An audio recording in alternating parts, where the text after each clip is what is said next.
আচ্ছা, তোমাদেরও কি আমার মতো হয় রাত 1টা কি 1:30 বাজে আমার এত মিষ্টি খেতে ইচ্ছা করছিল, তাই ফ্রিজ খুলে দেখলাম যে হ্যাঁ আছে, তাই খেতেও শুরু করে দিলাম। আর এদিকে আমি কিন্তু একটা সিনেমাও দেখছিলাম। যাই হোক, পরের দিন সকালবেলাটা না আমি একটু আমাদের বেডরুমটাকে একটু গোছগাছ করব, সেই ভিডিওটা তোমরা এক্ষুনি দেখবে। তারপরে আমি চলে গেছিলাম মুস্কানদির কাছে। এই যে আমি সব সময় তোমাদেরকে বলি যে পরিবার বন্ধু বান্ধব সবাইকে যখন সময় দিই আমরা, সেরকমই সময় নিজের জন্য কিন্তু বেছে নিতে হবে। নিজের যেটা ভালো লাগবে সেটাতে কিন্তু সময় দিতে হবে। আমারও এই ধরনের বিষয়গুলো খুব ভালো লাগে, তাই হেনা করাতে মুস্কানদির কাছে চলে গেছিলাম। আর ওখানে গিয়ে জানো তো, একটা পুচকিকে দেখলাম, কি মিষ্টি দেখতে, ওর মা নিয়ে এসেছিল।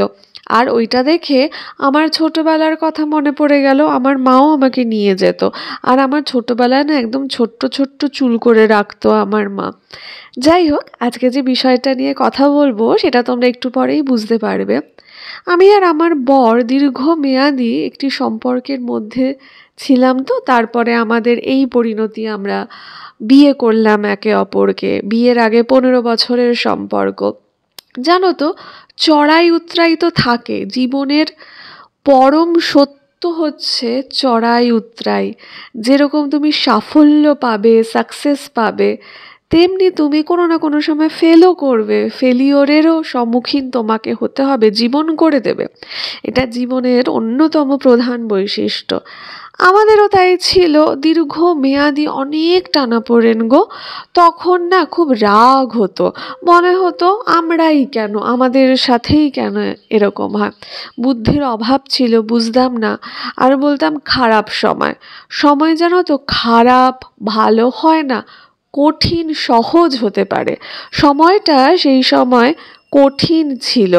আর এখন মনে হয় ভাগ্যিস সেই সময়টা ছিল, যখন ইমোশন, যাকে আমরা বাংলায় বলি প্রক্ষোভ, তার অনেক বেশি ব্যবহার হবে, তত বেশি সেই সময়টা স্মৃতিমুখর হয়ে উঠবে।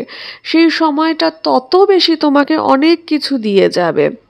একটা সময় খুব কান্নাকাটির সময় ছিল, খুব মন খারাপের সময় ছিল।